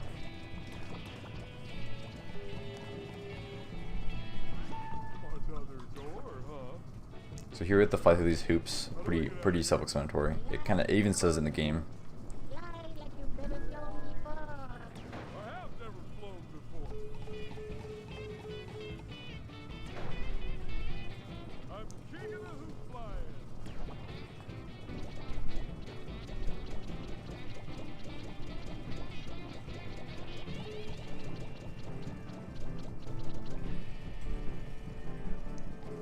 Kind of is another instance of trying to get a 1 cycle. There's 2 like crystals we have to shoot down, and we can hit one a little bit early here, but we just want to make sure we actually get them down in 1 cycle because it'll lose all the time. I just hit it like once there to get 1 initial hit, but we want to make sure we get them down both. Like on the one time we go through, we're going to make sure we knock them down. Then that's 1 down, and we'll loop around and get the other one.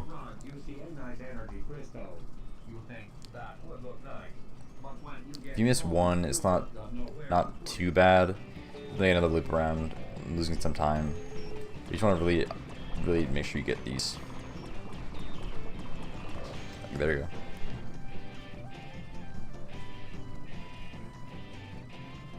That's the last like 1 cycle thing we have to worry about until the boss of this level.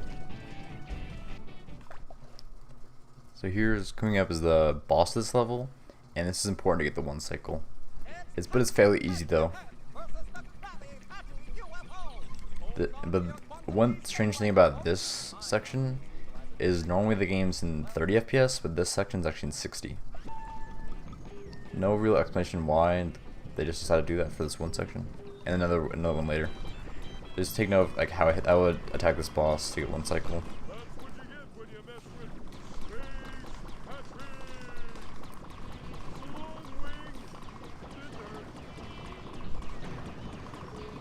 There we go. You want to get it before we go into this cave, which I did. And it should be pretty easy for you to get it too. Look at the cutscene, then that's it. And now we're into the giant Plankton monster. There are some things that I'll point out for this level, but this level is pretty much you want to do casually. You just want to constantly be moving forward the whole time. Good old-fashioned mayhem. Starting with those infernal dwellings over there.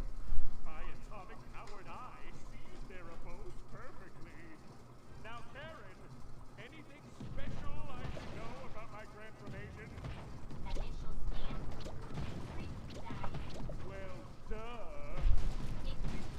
So these bridges, you want to usually use your laser, which is B, because it just breaks them. You can break them while you're moving and not have to like attack it. So you actually get a roar from one of these buildings, but you don't actually have to break them. I'm just gonna skip them because it's faster to just go around them. Using a laser here to break the bridge. That was it charged up a little late, so that's fine. Here, we have to break these buildings here to get a movie ticket, which is really weird.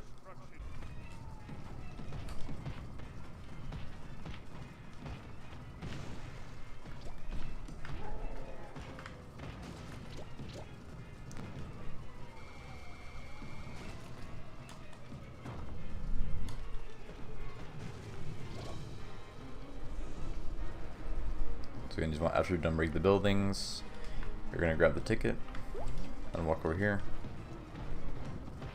You can actually skip this cutscene right here, and immediately we're gonna laser to break the gate or like the bridge. I want to make sure we punch this net so we don't get caught in it, because getting caught in that was really costly. Same for this one too.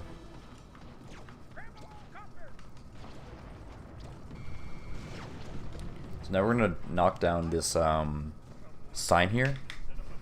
At the time you want to aim, we're gonna go back and forth. The time you want to aim for is around 12 seconds. The fastest you can get is 13. 12 or 11 seconds is pretty good though. But if you get 13, you're a beast.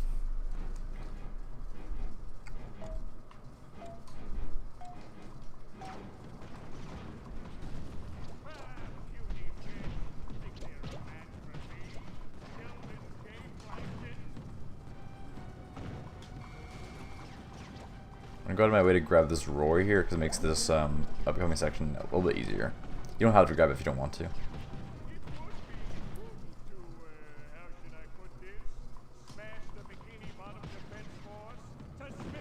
Laser this and like go around, and then you can just do a roar here to break these last two buildings. That's what the roar is used for, but you don't have to grab it because it's kind of out of the way. Because usually you can break 3 of those buildings with the laser and then just finish off the last one. The roar is optional.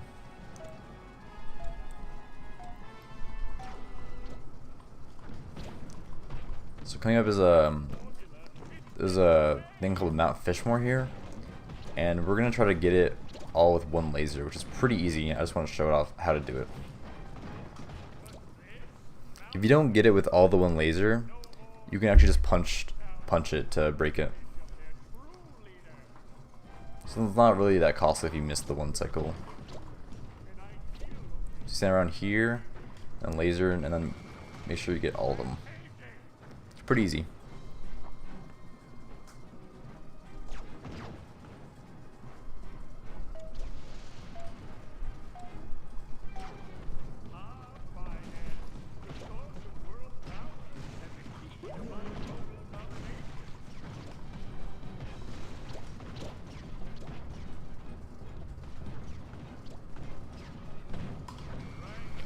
So right there, alright, let's see if I get this glitch. Alright, so you heard the laser during that cutscene. There's actually a glitch you can do.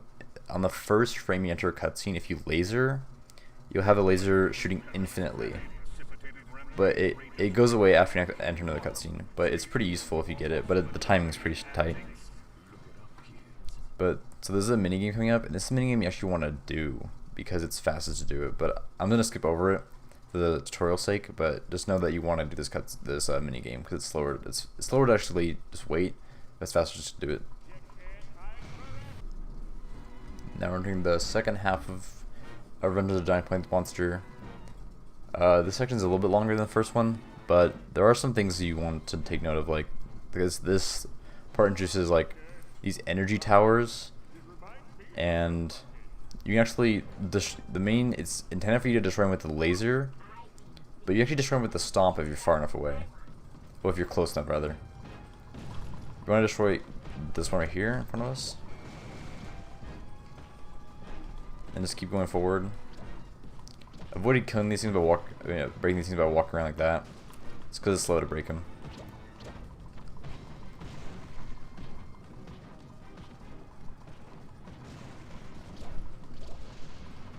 See if you can So again, another use of the lasers here.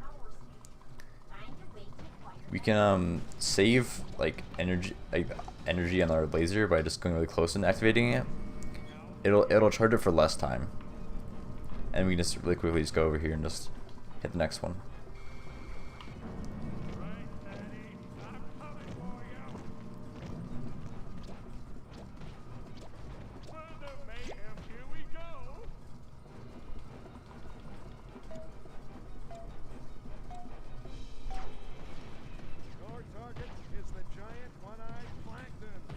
So kind of is the first turret section, and immediately after break this, we can skip this cutscene here, and this turret will activate. We're gonna just laser it dead on. These towers can't. I mean, these turrets can be really finicky, because sometimes you'll hit them a bunch of times, but they won't go down. So you want to like make sure you get as many hits as you can.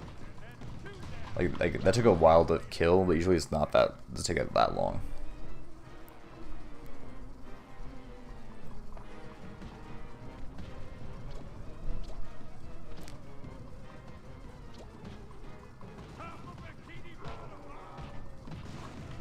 There's another one of these little like signs to take down.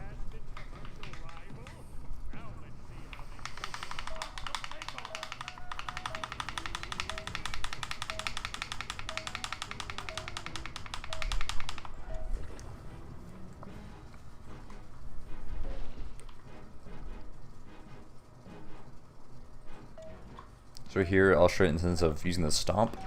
So we shoot this one. But then what we do is, instead of waiting for this to charge up, we get close enough. I'll try to get close. And here, then we stomp. Oh, I was out of range there. This should work. Not really work. It's kind of hard to get. I wouldn't recommend going for it. Just wait for the laser instead. It's a small optimization you can do. But it's kind of tough. The timing's a little strict.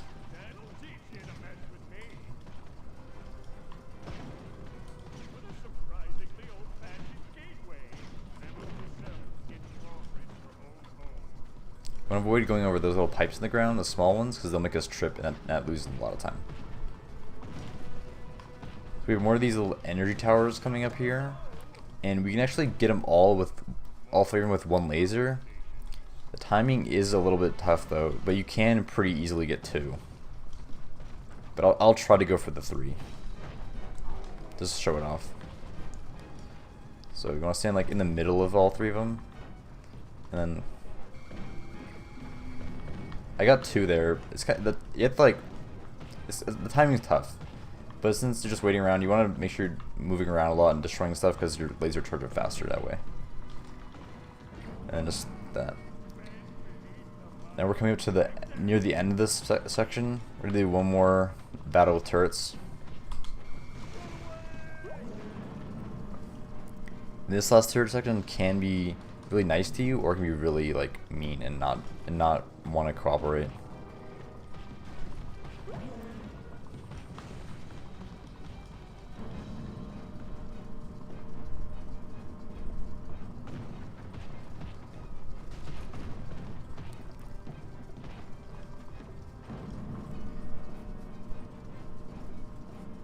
How interesting.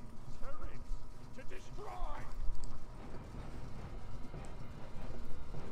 So when we want to walk forward to actually make sure the turrets start just like spawning in, because they don't activate until you walk a certain distance. It's a pretty good spawn. We're gonna laser the first one, and the light will shine on which one is actually active. I was in the wrong button there. Whoops. And why is the roar button? See, I messed up there, so the turret didn't die. So I have to wait for the next one to show up, which I guess this one again. It was one hit from death. So like, yeah, again, these turrets can cooperate or just be really annoying. One more turret to get, and then we're done.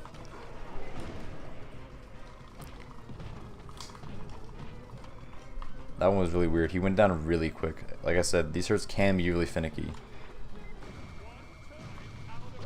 So that's done with that section. Now we have to do one more of these building destroying mini games, and then we'll be done with this level.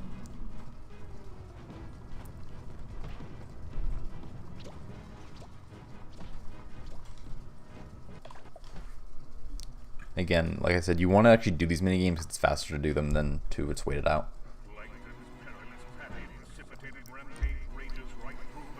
But I'll skip over the mini game because it's pretty boring to watch. Skip this last cutscene and hit no. And now we're moving to another auto scroller. And I'll skip most of this in the run, in this tutorial. But I will point out a few sections where you want to make sure you get 1 cycles. And that's a common theme with these auto scrollers, getting 1 cycles to make sure you don't spend too much time in here. Right here, coming up here is the actual first instance of in this level where you want to get 1 cycles. There's these towers we want to knock down, and we want to make sure we get the 1 cycle on them every single time, because otherwise it loses a lot of time. So first one we kind of want to aim. We're gonna be in a certain spot to make sure we hit this target.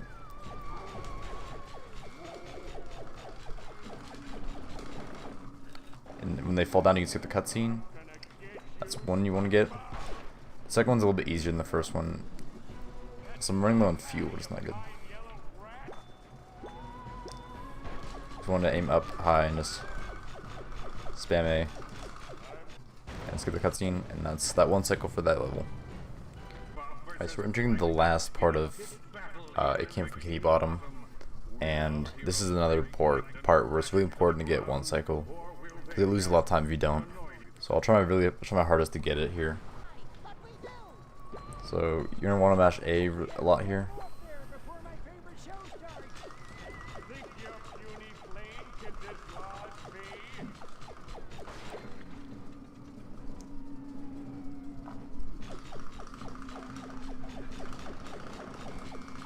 That's the first set of those you have to knock down. It's 2 more, and that's 1 cycle.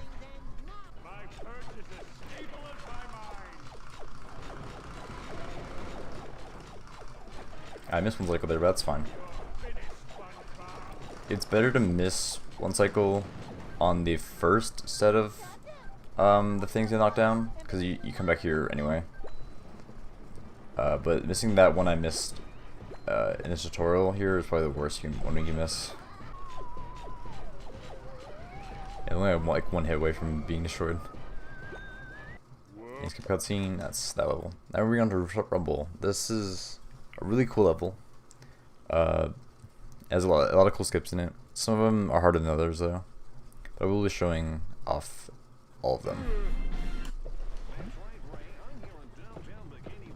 But this first section here, not much explaining to do, just kill the enemies. And I'll show, and he'll eventually throw cars. And I'll show a cool place you can actually dodge the cars entirely.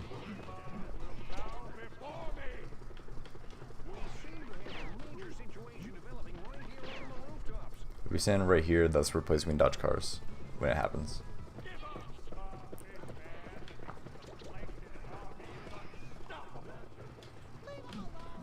So now we throw cars, and that spot where we can just dodge them. We stand right here, and the cars just hit the roof instead.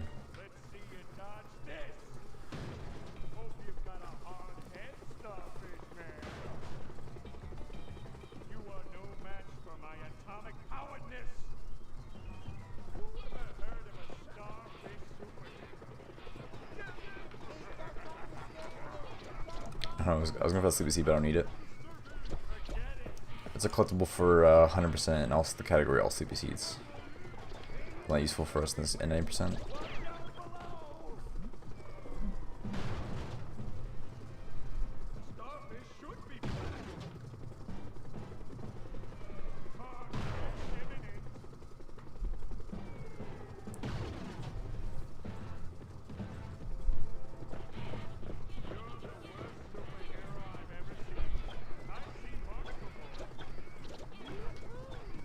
So the last wave of enemies here, throw more cars, and we're done for this first part of the Rumble.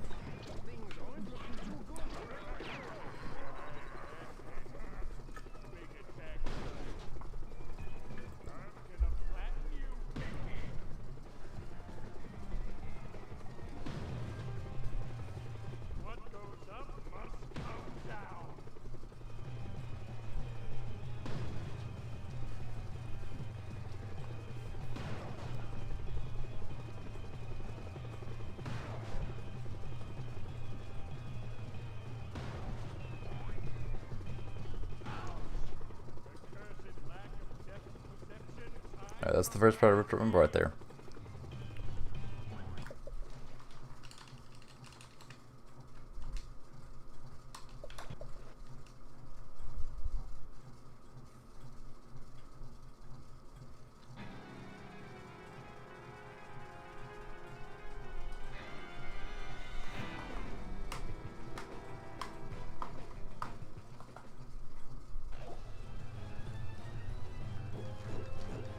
This roof-to-roof battle is heating up. The starfish is bravely battling on, but the plankton is getting... Alright, so for starts here, you're gonna want to hit his hand like that, and then kill the enemies here.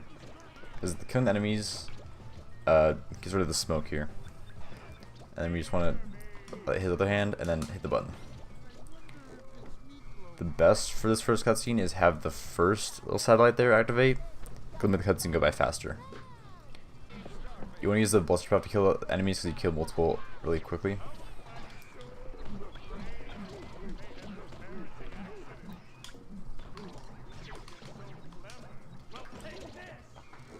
That's that section. Next section coming up is probably one of the harder sections in the run, because it has some pretty hard tricks, or at least one hard trick.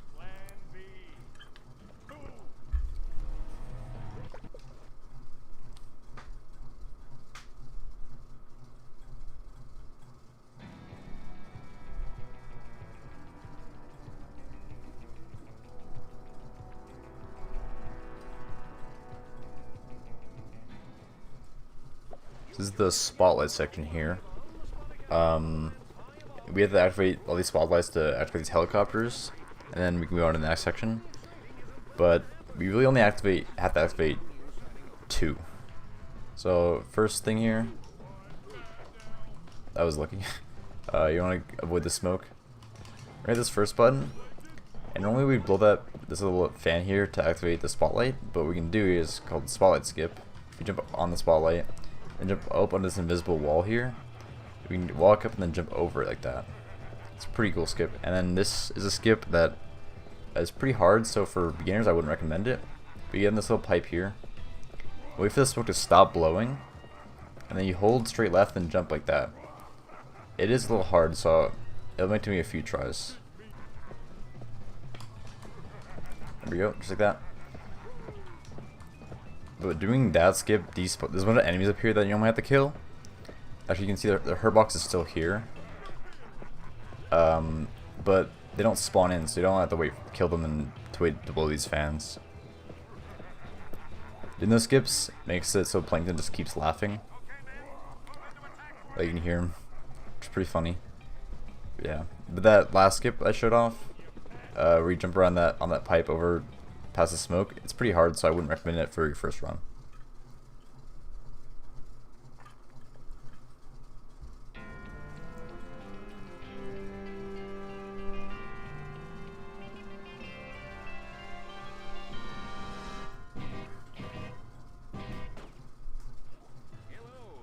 Now we're in the crane section here. We hit these buttons, knock down these cranes onto his hands to make them fall off. This part is pretty self-explanatory. Just kill the enemies fast and then hit the buttons. There's a small little time saver I can show off. For the most part, this is pretty much casual strats.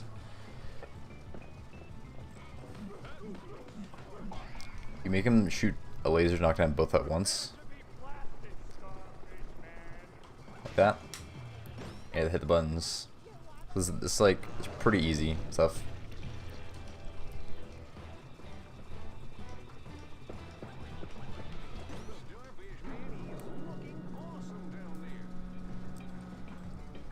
We hit all 4 buttons twice. And to trigger him to shoot his laser, we have to kill the enemies.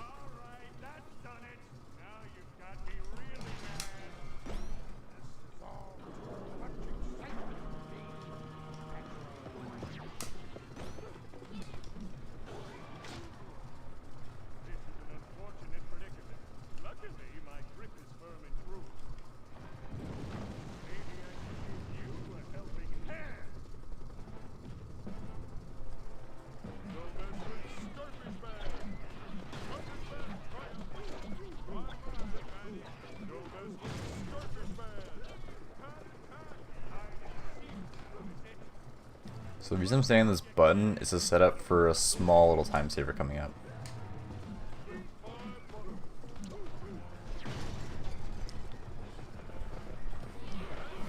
So while this cutscene's playing, if I mash Y, I can hit the button through the glass. Oh, that's actually kind of a really bad spot, so I didn't actually get it. It doesn't save a lot of time, it's kind of cool. Because you still have to break the glass anyway to get the other button. So it saves at most like a second.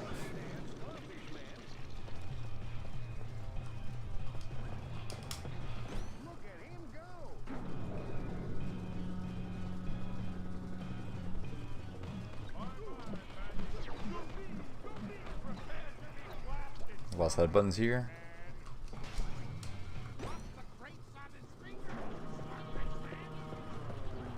And that's it for the section.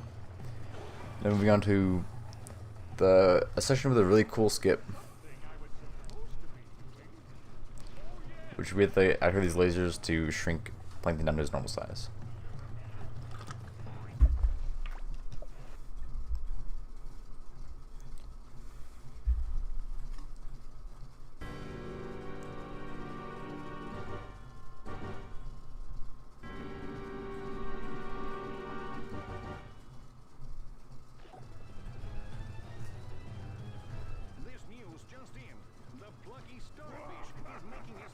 Okay, so this is the laser section here. We're actually doing a skip. So normally we have to hit these buttons 4 times to activate all 4 lasers to actually hit them. But we can do a glitch that we only have to actually activate the laser twice. It can be a little tricky to figure out when you start doing it, but it should be fairly simple. So we're gonna hit this button first.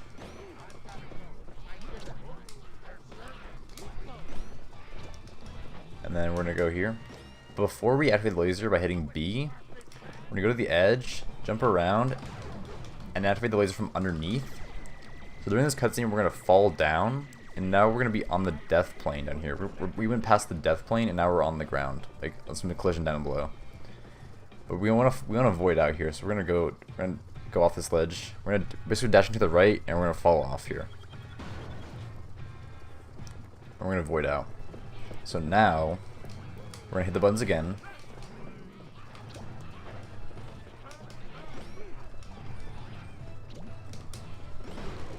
And we're going to activate the laser now. And this will hit him, and normally you have to do that like 3 other times, but since we did that, it skips the other 2. It skips the other 3. So now we're in the last level, Hypnotic Highway. So this race has some strats in it, like the optimal path, and I'll be showing that off. But time ends once you cross the finish line on the 3rd lap.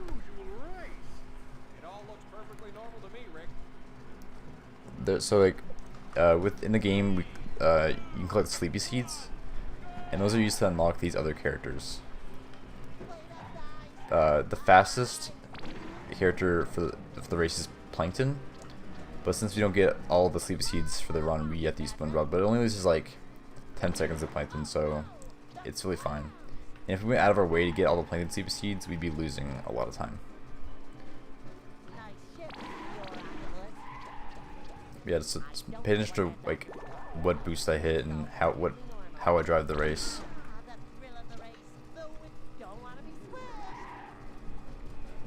So I'm gonna take this right path here because there's a boost. I'm gonna bonk on this wall because he kills my speed, but if I bonk on the wall, I gain speed faster. I'm also gonna hug right here because this guy throws a bowling ball, and if we hug right, we avoid it. Also, unlike Diesel Race, hitting these clams will kill our speed, so we don't want to hit them at all, or hit as little as we can. Don't be silly, dream SpongeBob. My dream, not yours. Certainly don't see that every day. Not unless you live here. You don't.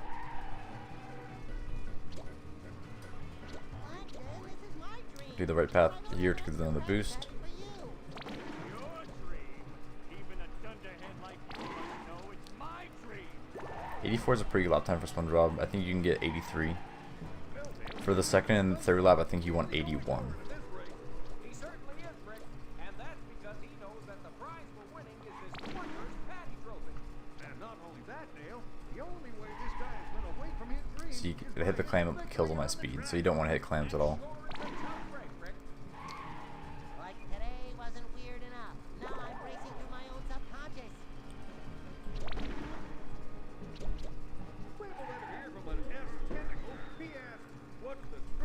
Okay, I'm gonna want to bunker this wall to get my speed back. I'm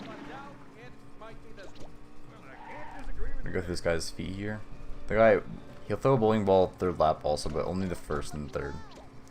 And right here, there's gonna be a small little change here. We're gonna go to the right. This path is opened up on the second and third lap,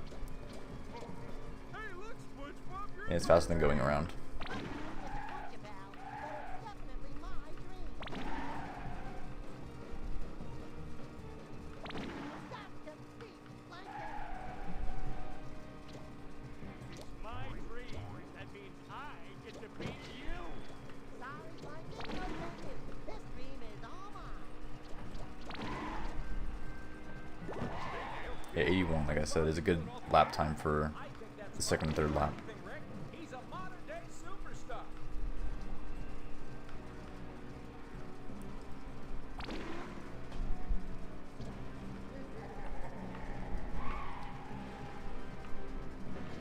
Wow, Plankton, nice hovercraft. You get a hovercraft. My subconscious sure likes octopi. Octopuses?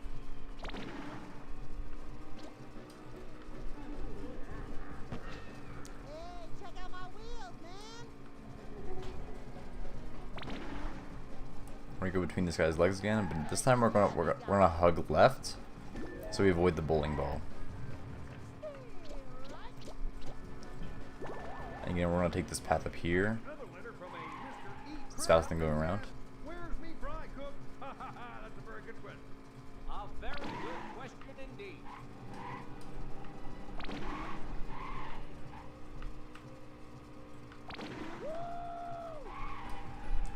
And time will be coming up shortly. It's when you cross the finish line, like I said. Must be a dream. I'm driving on the road. So it would be time. So yeah, that's the any percent speed tutorial for Creature. If you do have any questions about anything, I will be answering them in the comment section. I'll have a link to the Speedrun.com page for the game, and I will have a link to the Discord that you can join if you want to talk to any other runners in here, ask questions, Sorry I'm late. and join in any races we'll be doing. Aside. But yeah, that's the tutorial. Thanks for having me.